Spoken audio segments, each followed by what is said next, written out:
Hello, welcome to Eat Well. Today's menu is Nutritional Rice with BBQ Tempeh.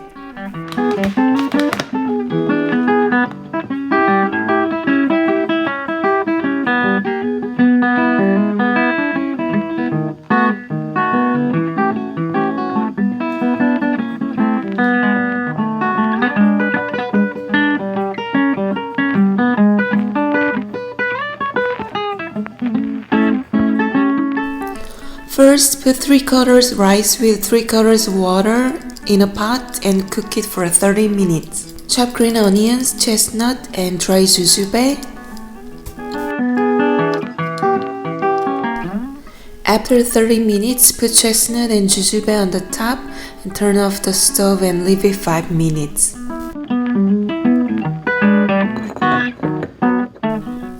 Now we're gonna make BBQ Tempeh. For the BBQ sauce, garlic, 2 tablespoons of soy sauce, 1 tablespoon of rice syrup, half tablespoon of sesame oil.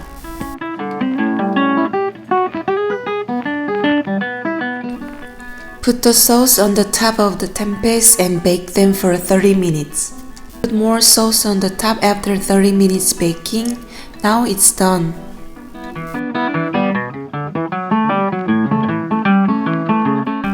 Thanks for watching my channel today.